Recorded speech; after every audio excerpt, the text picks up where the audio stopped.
ಸ್ವಂತ ಜಮೀನು ಇಲ್ಲದ ಸಾಕಷ್ಟು ಬಡ ರೈತರು ನಮ್ಮ ಕರ್ನಾಟಕದಲ್ಲಿ ಇಂದಿಗೂ ಸಹ ಇದ್ದಾರೆ.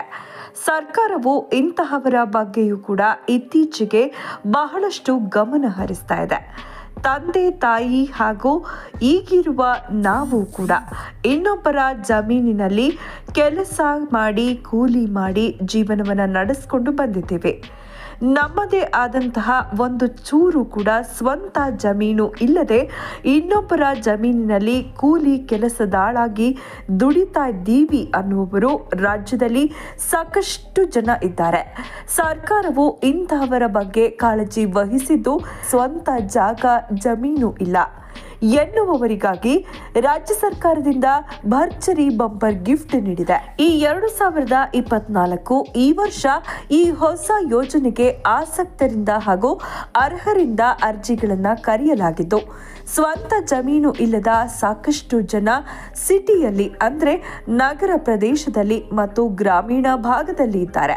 ಆದರೆ ಸರ್ಕಾರವು ನಿಗದಿಪಡಿಸುವ ಕೆಲವು ಅರ್ಹತೆ ಇರುವ ಬಡವರಿಗೆ ಸರ್ಕಾರವೇ ಮಾಡಿಕೊಳ್ಳಲು 2 ಎಕರೆ ಜಮೀನು ಸಂಪೂರ್ಣ ಉಚಿತವಾಗಿ ಅವರ ಹೆಸರಿಗೆ ವರ್ಗಾವಣೆ ಮಾಡಿಕೊಡುತ್ತೆ. ಆದರೆ ಸರ್ಕಾರವು ಜಾರಿಗೊಳಿಸಿರುವ ಈ ಯೋಜನೆಯ ಹೆಸರು ಏನು ಮತ್ತು ಸರ್ಕಾರದಿಂದ ಉಚಿತವಾಗಿ ಜಮೀನು ಪಡೆದುಕೊಳ್ಳುವುದಕ್ಕಾಗಿ ಅರ್ಜಿಯನ್ನ ಎಲ್ಲಿ ಸಲ್ಲಿಸಬೇಕು, ಅಗತ್ಯವಾದ ದಾಖಲೆಗಳು ಏನು, ಯಾವಾಗ ನಮಗೆ ಸರ್ಕಾರದಿಂದ ಜಮೀನು ಎಲ್ಲಿ ಸಿಗುತ್ತೆ ಎನ್ನುವ ಎಲ್ಲ ಸಂಪೂರ್ಣ ಮಾಹಿತಿಯನ್ನ ಈ ವಿಡಿಯೋದಲ್ಲಿ ನೀಡಲಾಗಿದ್ದು, ವಿಡಿಯೋವನ್ನ ಸ್ವಂತ ಜಮೀನು ಇಲ್ಲದವರು ತಪ್ಪದೆ ಕೊನೆಯವರೆಗೂ ನೋಡಿ.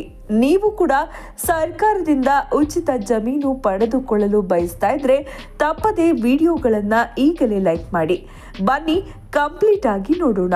ಕೃಷಿ ಭೂಮಿ ಹೊಂದಿಲ್ಲದೆ ಇರುವ ರೈತರು ಸರ್ಕಾರದ ಗೋಮಾಳದಲ್ಲಿ ಕೆಲವು ವರ್ಷಗಳಿಂದ ಸಾಗುವಳಿ ಮಾಡಿಕೊಂಡು ಬಂದಿದ್ರೆ ಆ ಅಕ್ರಮ ಜಾಗವನ್ನ ಸಕ್ರಮವಾಗಿಸಿಕೊಂಡು ತಮ್ಮ ಹೆಸರಿಗೆ ಮಾಡಿಕೊಳ್ಳಲು ಸರ್ಕಾರ ಇದೀಗ ಮತ್ತೆ ಅವಕಾಶ ನೀಡಿದೆ.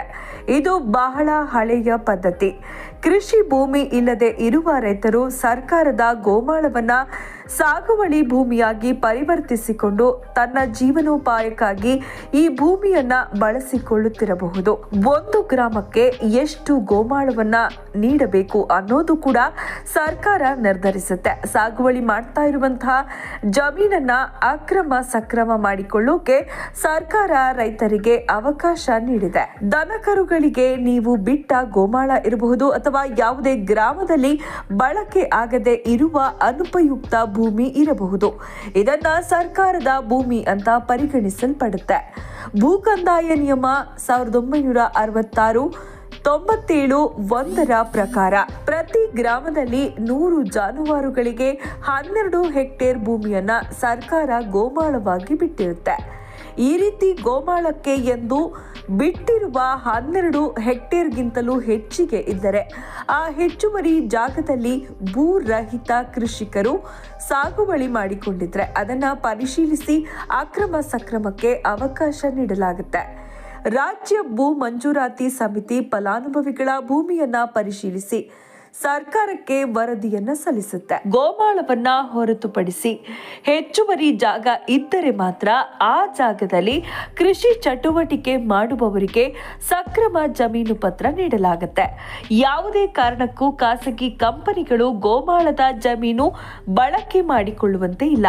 ಕೃಷಿ ಚಟುವಟಿಕೆಗಳನ್ನ ಹೊರತುಪಡಿಸಿ ಬೇರೆ ಯಾವುದೇ ಕೆಲಸವನ್ನ ಮಾಡಿದ್ರೂ ಆ ಜಮೀನು ರೈತರ ಪಾಲಾಗೋದಿಲ್ಲ.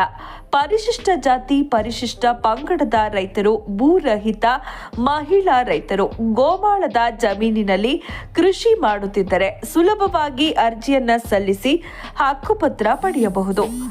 ಈಗಾಗಲೇ ಸ್ವಂತ ಜಮೀನು ಹೊಂದಿರುವವರು ಅಕ್ರಮ ಸಕ್ರಮಕ್ಕೆ ಅರ್ಜಿ ಸಲ್ಲಿಸುವಂತೆ ಇಲ್ಲ. ಈ ಮೇಲಿನ ನಿಬಂಧನೆಗಳನ್ನು ಒಪ್ಪಿಕೊಂಡು ಗೋಮಾಳದ ಹೆಚ್ಚುವರಿ ಜಮೀನಿನಲ್ಲಿ ಕೃಷಿ ಮಾಡುತ್ತಿರುವ ರೈತರು ಅರ್ಜಿಯನ್ನ ಸಲ್ಲಿಸಿ ಅಕ್ರಮ ಸಕ್ರಮ ಭೂ ಹಕ್ಕು ಪತ್ರವನ್ನ ಪಡೆಯಬಹುದು. ಹೆಚ್ಚಿನ ಮಾಹಿತಿಗಾಗಿ ರೈತರು ಹತ್ತಿರದ ತಹಶೀಲ್ದಾರರ ಕಚೇರಿಗೆ ಭೇಟಿ ನೀಡಬಹುದು.